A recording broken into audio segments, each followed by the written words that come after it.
Hello dear students, आज जो हम बात करने जा रहे हैं फॉर सीयूईटी एग्जामिनेशन, ये है आपका domain specific subject political science से आता है और आपका चैप्टर नंबर 1 है। बेसिकली अगर इस चैप्टर को समझें तो बहुत सारे जनरल नॉलेज से जुड़े हुए क्वेश्चंस भी इसमें आपको देखने को मिलेंगे और ऐसे क्वेश्चंस हैं जो जनरल नॉलेज में इस टाइम पर काफ़ी ज़्यादा प्रोमिनेंट हैं, क्योंकि इन सभी के नाम आप अभी रिसेंट डेज में सुन रहे होंगे। कैसे क्या है देखिएगा। सबसे पहले तो बात करें, चैप्टर का नाम है आपका कोल्ड वॉर एरा। सबसे पहले तो इस नाम पर थोड़ा सा फोकस करें। कोल्ड वॉर, कोल्ड वॉर मतलब ऐसा जिसमें कोई भी ब्लड नहीं बहता, मतलब कुल मिलाकर के खून खराबा नहीं होता, वेपन्स यूज नहीं होते। एक ऐसा टाइम भी आया था जब लड़ाई चल रही थी लेकिन कोई भी खून खराबा नहीं हुआ। ये आइडियोलॉजिकल वॉर थी और इसके अंदर जो वर्ल्ड था वो दो सुपर पावर्स के बीच में इस तरह से फंस गया था कि ना तो हम इस तरफ थे ना हम इस तरफ थे। मतलब लड़ाई हो नहीं रही थी, लड़ाई, और एक तरीके से ऐसा भी नहीं था कि लड़ाई का माहौल नहीं है, बिल्कुल हम एज पर थे कि कभी भी लड़ाई हो सकती है। उस टाइम की बात हम कर रहे हैं, उसको कहा जाता है कोल्ड वॉर। कब से कब तक हुआ उसको समझने से पहले हम ये समझते हैं कि ये बेसिकली शुरुआत कैसे हुई, इसकी कोल्ड वॉर हुआ कैसे, क्या था ये कोल्ड वॉर। तो ये आज हम कंटेम्प्रेरी वर्ल्ड पॉलिटिक्स को देख रहे हैं, उसमें पहला चैप्टर है आपका कोल्ड वॉर एरा। ये एक तरीके का ऐसा आइडियोलॉजी होता है जो कि एक ऐसा आइडिया होता है बेसिक जो कनेक्ट करता है हमारे वर्ल्ड पॉलिटिक्स को आज के सिनेरियो में।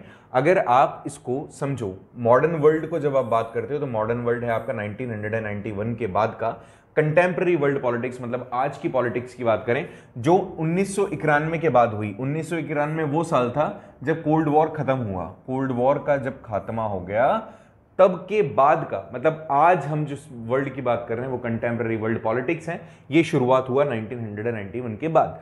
अब ऐसा क्यों? इसके पहले तक दो वर्ल्ड वॉर हो चुके थे, world war 1 and world war 2। World war 1 हुआ था 1914 से लेकर के 18 के बीच में और 2 हुआ था 1939 से लेकर 45 के बीच में। इस टाइम पर चलो दोनों के बारे में बात कर लेते हैं एक बार।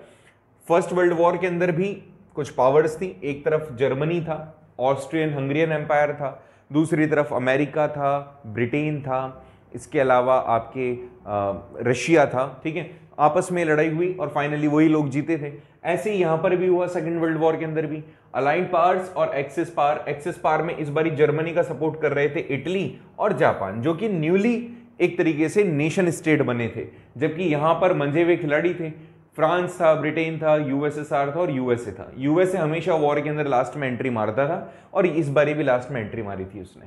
जर्मनी ने इन्फ्लुएंस करा जापान को और जापान ने सीधी टक्कर ले ली थी यूएसए के साथ। और यूएसए के साथ जैसे ही इसने टक्कर ली, यहां पर पर्ल हार्बर एक जगह पड़ती है यूएसए की, पर्ल हार्बर। तो पर्ल हार्बर पे क्या हुआ, जापान ने एक बम गिरा दिया और उस बम के बदले में यूएसए ने 2 बम गिराए अगस्त मंथ में। ये याद रखना, जनरल नॉलेज के लिए बहुत अच्छा क्वेश्चन है कि यूएसए ने 2 बम गिराए। एक बम का नाम था लिटिल बॉय और दूसरे एक बम का नाम था फैट मैन। लिटिल बॉय को गिराया गया हिरोशिमा पे, फैट मैन को गिराया गया नागासाकी पर। जब लिटिल बॉय को हिरोशिमा और फैट मैन को नागासाकी पर गिराया गया तो जापान पूरे तरीके से एक बार में ही डिस्ट्रॉय हो गया। And that condition was can be considered as the end of second world war. तो सेकेंड वर्ल्ड वॉर का एंड इसी को कहा जाता है। जब इस तरह का कुछ सिचुएशन हुआ तो कुछ लोगों ने तो क्रिटिसाइज किया यूएस को और कुछ लोगों ने यूएस को प्रेज किया कि ठीक है तुमने बहुत अच्छा किया, अच्छी पावर दिखाई तुमने भैया, बढ़िया है। तो ऐसे में यहां पर the rise of 2 new powers create हो गई। अगर आप इसको थोड़ा सा और समझें अच्छे से तो देखो, इफ यू विल फोकस कि यहां पर अभी तक क्या हो रहा है, फ्रांस, ब्रिटेन, यूएसएसआर और यूएसए एक तरफ है और ये लोग हमेशा से जो लड़ रहे थे, जर्मनी जिसको हमेशा लीड कर रहा था, वो एक तरफ है। अल्टीमेटली हुआ क्या, अब की बार पूरा वर्ल्ड इन दोनों के बीच में क्रिटिसाइज करने लगा। रीजन, ये वॉर इतनी लंबी चल रही थी, ये लगभग देखो 6 साल, इसने लगभग 6 साल लगा दिए। और कभी भी जब वॉर चलती है, एक लंबा टाइम तक अगर वॉर चलता है ना, तो ऐसे में बहुत ज्यादा नुकसान होता है आपका इकोनॉमिकली भी और सोशली भी। तो ऐसे कंडीशन में पूरे वर्ल्ड के अंदर बहुत नुकसान हुआ। अल्टीमेटली हुआ क्या, अल्टीमेटली यहां पर वर्ल्ड में केवल 2 सुपर ब्लॉक्स रहे। एक ब्लॉक रहा यूएसएसआर का और दूसरा ब्लॉक रहा आपका यूएसए का। एंड ऐसे में अब ये जो यूएसएसआर था और जो यूएसए था, इनके बीच में भी जो पहले आपस में अच्छे दोस्त थे, now they were at that moment कि अब तो भैया तुम ज्यादा पावरफुल कि मैं ज्यादा पावरफुल, ऐसा ही हुआ इनके साथ। और यहां से स्टार्ट होता है नई सुपर पावर्स का राइज होना, और ऐसे में यहां पर राइज होती है यूएसए और USSR. Now these only two countries were there जो कि कंसिडर की जा सकती थी that they are yes powerful. तो USA United States of America, USSR जो कि नाम पड़ा था रशियन रेवोल्यूशन के बाद में रशिया का, USSR union of Soviet socialist Republic या यूनाइटेड सोवियत सोशलिस्ट रिपब्लिक। इसमें सोवियत और सोशलिस्ट ये दो टर्म है। सोवियत यहां पे सेना से रिलेट करता है, सोशलिस्ट इनके आइडियोलॉजी से रिलेट करता है, और इनका जो यूनियन है जो रिपब्लिक क्रिएट करता है उसी को रिप्रेजेंट कर रहा है ये वर्ड यूएसएसआर, जो कि प्रेजेंट में नहीं एग्जिस्ट करता, अब इसका नाम रशिया है वापस से।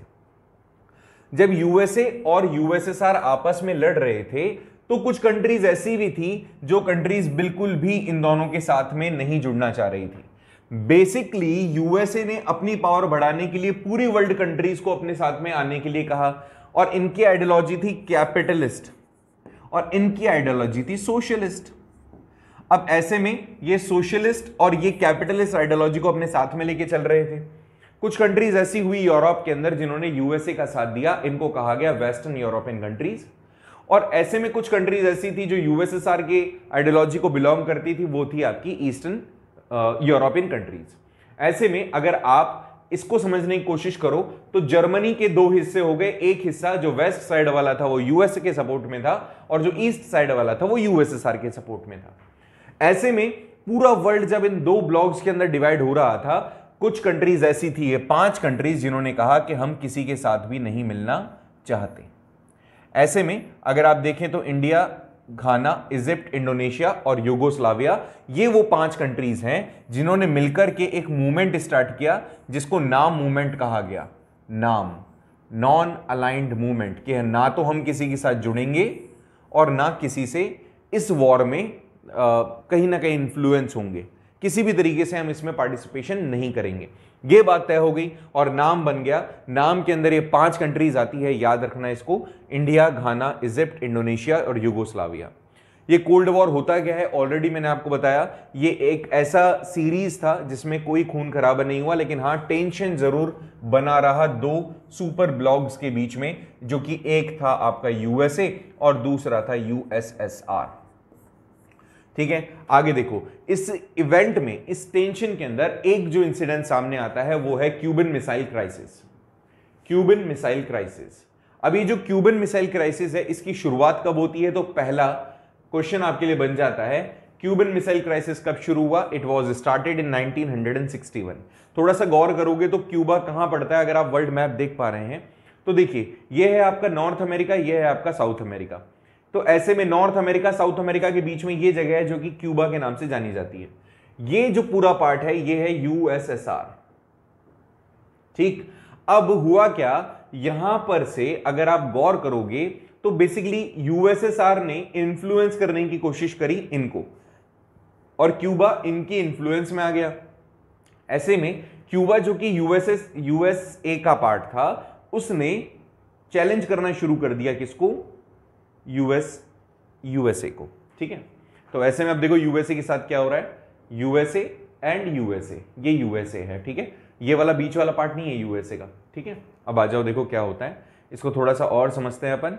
यूएसए के अंदर कैनेडी थे उस टाइम पर, यूएसए के जो प्रेसिडेंट थे वो कैनेडी थे, और एज यहां पर हुआ क्या, जीएफ कैनेडी ने, जो कि कैपिटलिज्म आइडियोलॉजी को फॉलो कर रहे हैं, और यूएसएसआर जो कम्युनलिज्म आइडियोलॉजी को फॉलो कर रहा है, इसमें होता यह है कि यूएसएसआर कुछ अपने वॉरशिप्स को कहां भेज देता है, यहां पे क्यूबा में, क्यूबा के अंदर।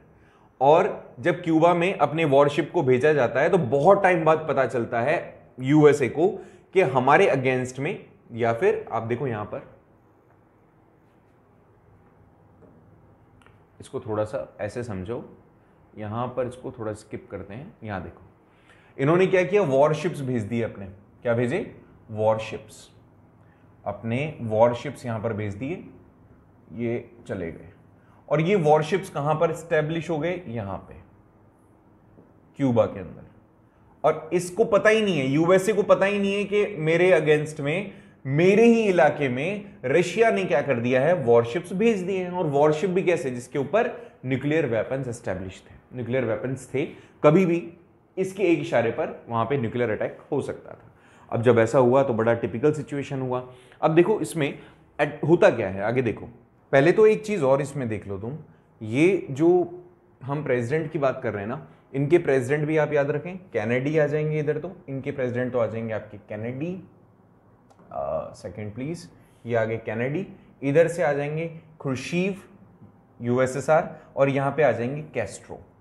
अब देखो हुआ क्या, अगर आप यहां थोड़ा सा गौर करोगे ना तो आपको ये थोड़ा सा और अच्छे समझ में आएंगे। देखो इन्होंने जो मिसाइल्स यहां पर सेट किया, अब जैसे जो कैस्ट्रो हैं वो खुर्शीव से काफी ज्यादा इन्फ्लुएंस थे, तो उन्होंने ये इस तरह से सेट किया कि पूरा जो यूएसए है वो अफेक्टिव इंपैक्ट उस पर पड़ सकता है इस मिसाइल्स का, मतलब यहां तक जा सकता था वो, ठीक है, काफी बड़ा एक प्रॉब्लम क्रिएट हो सकता था उनके लिए। सो ये कम्युनिस्ट आइडियोलॉजी के फॉलोवर थे, कौन, कम्युनिस्ट आइडियोलॉजी के फॉलोवर थे कौन, क्यूबन प्राइम प्रेसिडेंट, ठीक है, और ये भी कम्युनिस्ट आइडियोलॉजी के थे और वो कैपिटलिस्ट आइडियोलॉजी वाले थे, तो इन्फ्लुएंस हो गए, इन्फ्लुएंस में मदद कर डाली। कैपिटलिस्ट आइडियोलॉजी क्या होती है, जहां का सिस्टम मतलब ट्रेड, इंडस्ट्री, ये सारी की सारी चीजें प्राइवेट इंडिविजुअल्स, कैपिटलिज्म में प्राइवेट इंडिविजुअल्स होल्ड करते हैं। अब सिंपल फॉर्म में समझा देता हूं, कैपिटलिज्म में मेन मकसद होता है पैसा कमाओ, कैसे भी कमा सकते हो तुम, कुछ भी करो, प्रॉफिट मेकिंग करनी है तुम्हें। जबकि कम्युनलिज्म में इसके अंदर सोसाइटी के वेलफेयर की बात की जाती है, सोसाइटी के अंदर वो चीजें आप अलाउड नहीं की जाएगी जो केवल प्रॉफिट मेकिंग की होगी, ठीक है। इतना बड़ा आइडियोलॉजिकल डिफरेंस था इनके बीच में। यहाँ पे हर एक इंडिविजुअल अपना काम कर सकता है अपने हिसाब से, ओपन मार्केट होता है, कोई गवर्नमेंट का रोल नहीं होता, इंटरफेरेंस नहीं होती। यहाँ पे हर एक चीज को कंट्रोल करती है गवर्नमेंट, और आपका इक्वल पार्टिसिपेशन फोकस किया जाता है, नीड्स के हिसाब से प्रोडक्शन होता है, जो समाज की जरूरत है उसको ही प्रोडक्शन आप करोगे। जबकि यहाँ पे तुम पैसा कमाना है तुम्हें, कैसे भी आप कमा सकते हो। अब क्या हुआ कि क्यूबा ने यूएसएसआर के साथ में मिलकर के एक अपना फ्रेंडली कल्चर डेवलप कर लिया, और यहाँ पे उनको सपोर्ट क्या मिला कि ठीक है हम आपके साथ में डिप्लोमेटिक फॉर्म में जो भी चीजें तुम्हें सपोर्ट में चाहिए होगी हम करेंगे, फाइनेंशियल एड्स भी हमें आपको देनी है वो भी हम आपको देंगे। ये बात है अप्रैल 61 की, जैसे मैंने आपको ऊपर ही बताया था। यहां पे USSR leaders were worried that USA would invade Cuba. अब देखो यहां पे थोड़ा सा पिक्चर के अंदर थोड़ा सा यहां पर अपन कह सकते सस्पेंस क्रिएट हो रहा है। यहां पर यूएसएसआर वाले जो कि क्यूबा के साथ में थे, नाउ ये क्या फोकस कर रहे हैं, ये फोकस कर रहे हैं, उनको ऐसा लग रहा है कि अब क्यूबा का क्या होगा। उन्होंने मिसाइल्स वगैरह वहां पर दे दी, अमेरिकन को बाद में पता चल गया, अमेरिकन ने भी सॉल्यूशन निकालने की कोशिश की, उन्होंने भी वॉरशिप्स को भेज दिया दोनों तरफ टारगेट करके। यहां पे जेएफ कैनेडी ने ऑर्डर किया अमेरिकन वॉरशिप्स को कि आप जाओ और सोवियत शिप्स को मतलब आप डील करो वहां पर उनके अगेंस्ट में, वहां तक यूएसएसआर तक उन्होंने टारगेट कर दी और वार्निंग दी यूएसएसआर को कि भैया चलो अपने रास्ते चले जाओ। हुआ कुछ नहीं, दोनों के बीच में क्लैशेस हुए केवल इस बात को लेकर के दैट देयर आइडियोलॉजिकल डिफरेंस थे ऑफ कोर्स, और यहां पर उसको यह भी दिक्कत हुई कि तुमने हमारी तरफ हथियार कैसे उठा दिए। तब से लेकर दुश्मनी, आपको पता होगा रशिया और अमेरिका के बीच में दुश्मनी यहां से स्टार्ट थी। कब से? 1945 से। अगर मैं बात करूं कोल्ड वॉर एरा की, तो 1945 के अंदर जब 1945 में जब सेकेंड वर्ल्ड वॉर खत्म हुआ, उस दिन के बाद से एक आइडियोलॉजिकल वॉर स्टार्ट हो गया between US and USSR and till existed 1991, और 1991 तक चला। ठीक है, तो ये एरा जो है कोल्ड वॉर एरा है। Cuban missile crisis was one of the events that took place. तो कोल्ड वॉर क्या, यही टेंशन बढ़ती गई, कंपटीशन बढ़ता गया, वो उसको compete कर रहे हैं, वो अलग मिसाइल बना रहे हैं, इधर से ये अलग मिसाइल बना रहे हैं, इस तरह का सीक्वेंस इवेंट्स लगातार चलते रहे। Competition, tension, ideological conflicts, economical and social life nation की कोल्ड वॉर में कन्वर्ट हो गई। कोल्ड वॉर के अंदर आप हमेशा ये बात ध्यान में रखें कि अल्टीमेटली यहां पर अपनी पावर को दिखाना होता है, वॉर नहीं होती है इसमें। कोल्ड वॉर एरा के अंदर वॉर नहीं होती है, बातचीत होती है, आइडियोलॉजिकल डिफरेंस होता है, पावर शो करना होता है, ताकत शो करना होता है, अपने वेपन्स को बड़ा दिखाना होता है, ये सारी चीजें हैं। ये इसीलिए इसको लॉजिक ऑफ डिटरेंस भी कहा जाता है। दोनों तरफ से दोनों ही साइड से ये लगातार चीज़ें चलती रही, ये इवेंट चलते रहे, हालांकि इसका कोई सॉल्यूशन निकला नहीं। और एक टाइम बाद ये हुआ कि दोनों ने ही अपने, क्योंकि इधर भी सोचो यूएस की बात करें तो यूएस ने भी अपने वेपन्स लगा दिए। चलो वापस से एक बार वहां पर आओ, देखो मैं आपको बताऊं इसमें फिर फाइनली हुआ क्या, क्यूबन मिसाइल क्राइसिस में क्या हुआ उसको देखते हैं। हाँ देखो,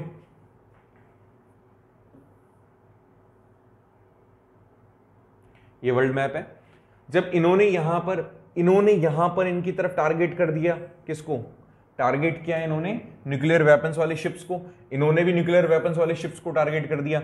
इससे पूरा वो जो वर्ल्ड था, इस पूरे वर्ल्ड के अंदर एक फियर क्रिएट हो गया कि अगर कोई भी न्यूक्लियर वेपन चल गया ना गलती से, तो भैया लेने के देने हो जाएंगे। ऐसे में सभी लोगों ने इनको फोर्स किया कि ये जो भी सिचुएशन है इसको आप खत्म करो। और उस टाइम पर यूनाइटेड नेशन जैसे मतलब ऑर्गेनाइजेशंस भी बन चुके थे जो कि चाहते थे वर्ल्ड पीस के लिए, और वर्ल्ड पीस करना चाह रहे थे बिकॉज उन्होंने कॉन्सिक्वेंसेस देखे थे 2 वर्ल्ड वॉर के, इसीलिए वो इस वॉर को नहीं होने देना चाह रहे थे। और यही कारण था कि यूएस और यूएसएसआर भी जानते थे कि वर्ल्ड वॉर अगर होती है तो कॉन्सिक्वेंसेस बहुत खराब होते हैं दोनों ही तरफ से, चाहे जीतने वाले हो चाहे हारने वाले हो। सो अल्टीमेटली ये एक समय बाद ये जो शिप्स थे इनको हटा दिया गया, ये अपने अपने रास्ते चले गए, और अल्टीमेटली कोई भी वेपन नहीं चला इस वॉर में। तो क्यूबन मिसाइल क्राइसिस तो यहां पर खत्म होता है। इसका सेकंड पार्ट हम देखेंगे कि इंडिया का क्या रोल रहा और कौन कौन सी ट्रीटी इनके बीच में हुई जो कि काफी इंपॉर्टेंट है। बने रहिएगा चैनल के साथ, मिलते हैं नेक्स्ट वीडियो में एक नए टॉपिक और एक इस स्टोरी के पार्ट 2 के साथ में, ठीक है।